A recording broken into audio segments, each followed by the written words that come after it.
Bien-aimés dans le Seigneur, je vous salue où que vous êtes dans le nom de notre Sauveur Jésus-Christ. Je crois que vous vous portez bien par la grâce de Dieu. Le Seigneur nous a fait encore grâce ce matin de partager la parole de Dieu avec vous. Seul dans ce monde, la parole de Dieu est capable de transformer une vie. Depuis que je lis les journaux, depuis que je suis les informations, depuis que je lis aussi les romans, aucun d'eux n'a pu transformer ma vie. Seule la parole de Dieu a pu transformer ma vie. Et j'invite quelqu'un ce matin à faire comme moi. Si tu veux avoir une transformation de ta vie, approche-toi chaque jour de la parole de Dieu. Et la Bible nous a dit dans Hébreux 4, verset 12 à 13, car la parole de Dieu est vivante et efficace, plus tranchant qu'une épée quelconque à deux tranchants, pénétrant jusqu'à séparer âme et esprit, jointure et moelle, elle juge les sentiments et les pensées. Nulle créature n'est cachée devant elle, mais tout est à nu et à découvert aux yeux de celui à qui nous devons rendre compte. Bien-aimés, seule la parole de Dieu est puissante pour pénétrer nos esprits, pour pénétrer nos pensées, pour nous juger. La parole de Dieu, c'est une miroir. Quand tu te vois à travers la parole de Dieu, tu vas te corriger et la parole de Dieu va te transformer. Alors, j'invite quelqu'un ce matin à faire de la parole de Dieu son roman, à faire de la parole de Dieu son journal, et tu verras une vie transformée. Ce matin, nous allons suivre une exhortation que j'ai tirée dans l'évangile selon Luc. Et au chapitre 16, le verset 13. Évangile selon Luc, chapitre 16, verset 13. Et j'ai intitulé cette exhortation « Nul ne peut servir deux maîtres ». Sans plus tarder, nous allons lire le passage. Luc 16, verset 13. Nul ne peut servir deux maîtres. Et ici, c'est notre Seigneur Jésus-Christ qui parle. Il dit, nul ne peut servir deux maîtres, car ou il haïra loin et aimera l'autre, ou il s'attachera à loin et méprisera l'autre. Vous ne pouvez servir Dieu et Mammon. Bien-aimés dans le Seigneur, je sais que sans commenter ce verset à la première lecture, on donnera raison à l'auteur de cette parole, c'est-à-dire Jésus-Christ qui a dit cette parole. Puisque quand on met deux choses devant nous, ou bien devant quelqu'un, parmi lesquelles il devait faire un choix, même si le choix est difficile à faire, la personne finira à choisir. Quand on met deux voitures neuves devant quelqu'un, parmi lesquelles la personne doit choisir une, même si les deux voitures plaisent à la personne finira par faire un seul choix, ou bien à choisir une seule voiture. De même, si on met deux voitures carcasses, c'est-à-dire deux voitures anciennes, peut-être qui ne sont pas encore à la mode, et si on demande à la personne de choisir aussi parmi les deux voitures anciennes, la personne va finir toujours à choisir une voiture. C'est juste pour te dire, ou bien pour nous dire que devant un choix, on finit par toujours choisir. L'un des caractéristiques de notre Seigneur Dieu est la jalousie. Mais je vais mettre ça dans la parenthèse. Dieu n'est pas jaloux comme nous les hommes. Non. L'un des caractéristiques de Dieu, c'est la jalousie. Dieu n'aime pas qu'on partage sa gloire avec quelqu'un ou bien avec un autre Dieu. Dieu n'aime pas qu'on partage son amour avec un autre Dieu. Dieu n'aime pas qu'on partage sa dignité avec un autre Dieu. C'est pourquoi, si nous lisons bien les 10 commandements que Dieu a donnés à Moïse sur la montagne de Sinaï au peuple d'Israël, le premier de ces commandements dit: je suis l'Éternel ton Dieu. Tu n'auras pas d'autre Dieu devant ma face. Si nous analysons un peu ce verset, nous allons remarquer premièrement que si Dieu dit tu n'auras pas d'autre Dieu devant ma face, ou bien lorsqu'il a dit tu n'auras pas d'autre Dieu devant ma face, nous allons remarquer que les dieux ici sont au pluriel. C'est-à-dire qu'il s'agit de plusieurs dieux. Et la deuxième remarque que nous allons faire, Dieu en question ici est écrit avec un petit d. Juste pour dire que ce ne sont pas des vrais dieux, ce sont des faux dieux. Notre grand Dieu, si on l'écrit avec un grand D. Mais les petits dieux qui sont sur la terre, on les écrit avec un petit d. Alors, dans ce verset, Exode 20, il est question des petits dieux. C'est pourquoi on les a écrits avec un petit d. Et il y a aussi Issa à la fin de l'écriture. Donc, juste pour nous dire que ce sont des faux dieux qui sont sur la terre. Cela signifie que ce sont des dieux auxquels Dieu, le grand Dieu, l'éternel Dieu, nous interdit d'aimer. Si Dieu dit, tu n'auras pas d'autre Dieu devant ma face, cela veut dire que tu ne dois pas remplacer lui, l'éternel Dieu, le seul et vivant Dieu, avec les dieux, les faux dieux qui sont sur la terre. À part le véritable Dieu, le créateur du ciel et de la terre, il y a encore sur cette terre des faux dieux. Particulièrement le pays Canaan que Dieu a promis à son peuple Israël, là où Israël va aller rester. Dieu sait qu'il y a des faux dieux là-bas. C'est pourquoi il a pris soin de donner cette recommandation ou bien ce commandement à son peuple Israël, de ne pas avoir autre Dieu à part lui, le Dieu véritable.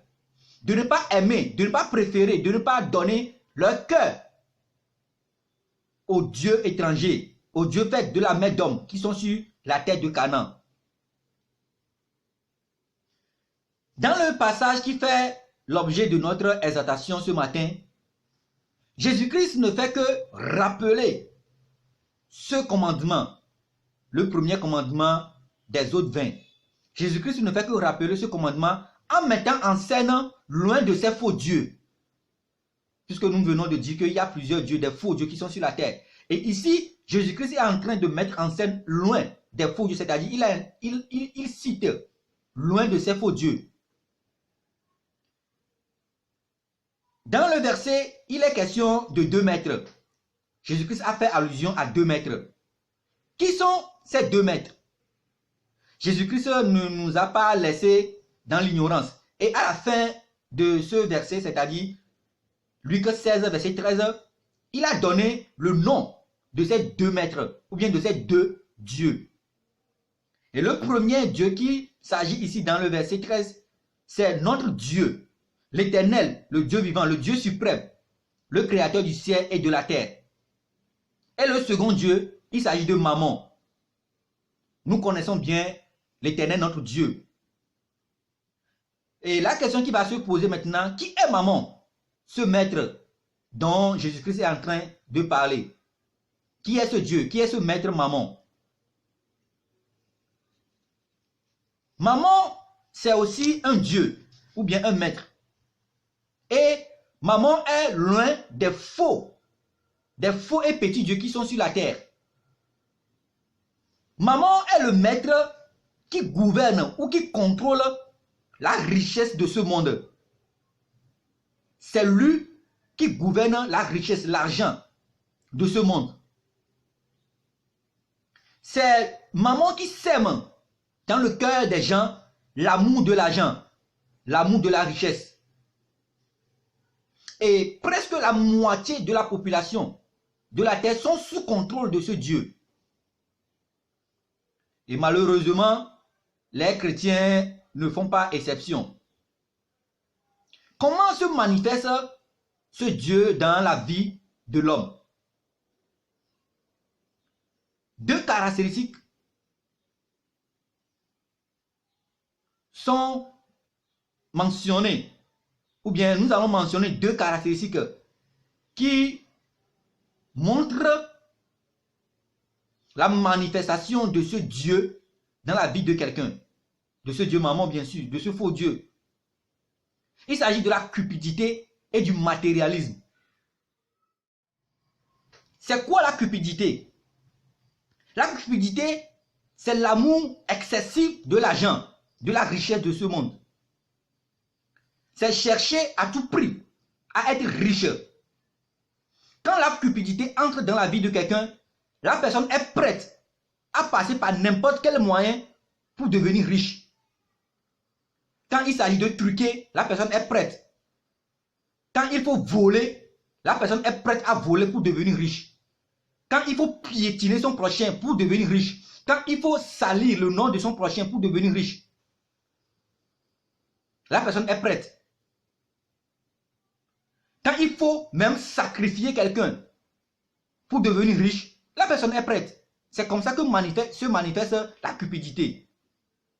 Quand quelqu'un est cupide, ses pensées ne font que rechercher chaque jour, chaque moment, chaque instant, comment faire pour avoir de l'argent. Alors, c'est quoi le matérialisme?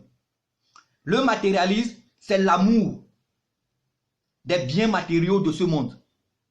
Quand ce Dieu maman te contrôle, tu ne feras que rechercher les biens matériaux de ce monde. Comment faire pour avoir des belles maisons? Comment faire pour avoir des belles voitures, des belles motos, des beaux habits, des belles chaussures, des belles montres? Comment faire pour avoir des portables à grand prix?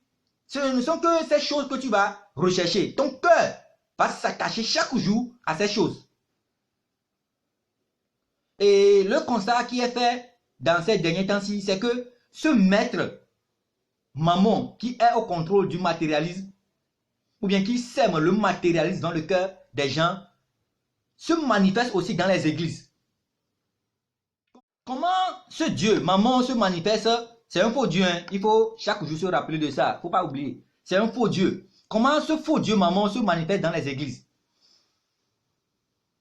Il utilise les pasteurs. Et ces pasteurs ne font que prêcher chaque jour la prospérité. Chaque jour, ces pasteurs ne font que tourner leur message autour de la prospérité. Comment faire pour avoir des biens de ce monde? Les 90% des messages que prêchent ces pasteurs dans les églises, c'est la prospérité. Tu vas devenir riche, tu vas voyager, tu vas te marier, tu vas enfanter, tu vas avoir des biens, toutes ces choses. Tu seras à la tête, non jamais la queue. Mais ils ne prêchent jamais la repentance. Bien-aimé, si tu es dans une église, si tu te retrouves dans une église où le pasteur ne fait que prêcher la prospérité, ces 90% ou bien la plupart de ces messages ne font que tourner autour des biens, ne font que tourner autour de la prospérité, sache que ce pasteur est sous contrôle de ce Dieu maman. Et toi-même, quand tu n'aimes pas le message, la prédication de la repentance, et que ton cœur ne soupire que autour de ces messages, la prospérité, tu vas voyager, tu seras riche, tu vas faire ça, tu vas...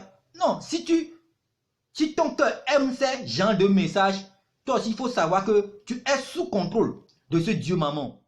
Et si par erreur tu te retrouves dans une église où le pasteur ne fait que prêcher la prospérité chaque jour, je te supplie, sors de cette église pour sauver ta vie, pour sauver ton âme. Parce que ce pasteur est sous le contrôle d'un Dieu qui s'appelle maman. Et tu ne peux pas sauver ton âme si tu restes sous l'autorité de ce pasteur. Le Dieu qui nous a appelés connaît nos besoins. Il sait que nous sommes dans ce monde. Et il connaît bien nos besoins. Et il est prêt à pouvoir à tous nos besoins. C'est pourquoi il a dit, cherchons premièrement le royaume de Dieu et sa justice. Dieu ne nous a pas appelés pour chercher les biens matériaux de ce monde. Dieu ne nous a pas appelés pour chercher de l'argent, la richesse de ce monde. Non, il nous a dit, cherchez premièrement le royaume et la justice. Matthieu 6, verset 33 à 34. Cherchez premièrement le royaume et la justice de Dieu. Vous voyez? Et toutes ces choses vous seront données par-dessus. Ne vous inquiétez de rien. Ne vous inquiétez donc pas du lendemain. Excusez-moi. Ne vous inquiétez donc pas du lendemain. Car le lendemain aura soin de lui-même. À chaque jour suffit sa peine. Bien-aimé, Dieu sait ce que tu as besoin. Il sait ce dont nous avons besoin. Et il est prêt à pouvoir dans nos vies. Ne cherchons pas les biens de ce monde. Ne cherchons pas la richesse. Ne poursuivons pas l'argent. Car Dieu sait ce dont nous avons besoin. Bien-aimé, c'est Jésus seul qui est notre maître. C'est lui que nous devons servir. Il est impossible de dire que j'aime Jésus et à la fois j'aime aussi les biens matériaux de ce monde. Il est impossible de mettre Jésus dans son cœur et de mettre aussi la richesse dans son cœur. Non, c'est impossible. La puissance qui contrôle l'argent, qui contrôle les biens matériaux de ce monde, la puissance qui est derrière la richesse ne te permettra jamais, jamais d'aimer Dieu et d'aimer encore lui, maman qui est derrière la richesse. C'est impossible. Tu vas carrément aimer maman avec ses biens matériaux, avec ses richesses et tu vas mettre Dieu en dernière position. C'est pourquoi Jésus nous dit que nul ne peut servir deux maîtres à la fois. Tu vas aimer obligatoirement loin et tu vas haïr l'autre. Bien-aimé, si tu te trouves sous l'influence de ce Dieu maman, il est temps pour que tu débarrasses ce Dieu dans ton cœur. Pour que tu chasses ce Dieu dans ton cœur. C'est ce Dieu qui contrôle, je viens de le dire, la plupart des chrétiens aussi. Et ces chrétiens croient qu'ils servent Dieu. Et pourtant, ils ne le savent pas. Ils ne font que se contenter de venir seulement à l'église. Ils n'ont aucun service à rendre à Dieu. Quand ils partent les dimanches, ils reviennent seulement que les dimanches. Ils ne servent pas Dieu. Ils ne travaillent pas pour Dieu. Mais chaque jour, quand ils se lèvent, ces gens de chrétiens n'ont même pas le temps de prier ou de lire la parole de Dieu. Quand ils se réveillent chaque jour, ils ne font que rechercher de l'argent, les biens matériaux de ce monde, la richesse. Ils ne font que courir derrière ces choses. Bien-aimé, toi qui es enfant de Dieu, fuis toutes ces choses. Fuis maman. Il ne faut pas servir maman. Ne te livre pas à l'amour de l'argent. Contente-toi de ce que tu as. Car Dieu a dit, je ne t'abandonnerai pas. Je ne te délaisserai pas. Hébreux 13, verset 5. Bien-aimé, c'est cette exhortation que j'ai apportée pour vous de la part de Dieu. Nous devons aimer Dieu plus que toute chose dans notre vie. Nous devons aimer Dieu plus que le travail. Nous devons aimer Dieu plus que notre propre vie même. Nous devons aimer Dieu plus que notre femme, notre mari. Nous devons aimer Dieu plus que nos enfants même. C'est Dieu qui doit être le premier dans notre cœur. Rien ne doit occuper la place de Dieu dans notre cœur. Rien ne doit occuper la première place dans notre cœur si ce n'est que Dieu. Rappelle-toi, Jésus a dit, le plus grand de tous les commandements, tu aimeras l'Éternel ton Dieu de tout ton cœur, de toute ton âme et de toute ta pensée. Que le Seigneur nous bénisse à travers cette exhortation. Soyons vigilants, car maman, dans ces derniers temps-ci, travaille beaucoup. Soyons vigilants. Les chrétiens d'aujourd'hui, nous devons être vigilants. Parce que maman est entrée dans le monde avec sa puissance. Il sait qu'il est dans son dernier temps. Satan sait qu'il ne lui reste que peu de temps. C'est pourquoi il œuvre à travers maman. Fuis maman et aime Dieu. Que Dieu nous bénisse et que Dieu nous fasse grâce de tourner son cœur vers lui. D'ici là, portez-vous bien et si Dieu le permet, on va se revoir dans nos prochaines émissions. Shalom à tous.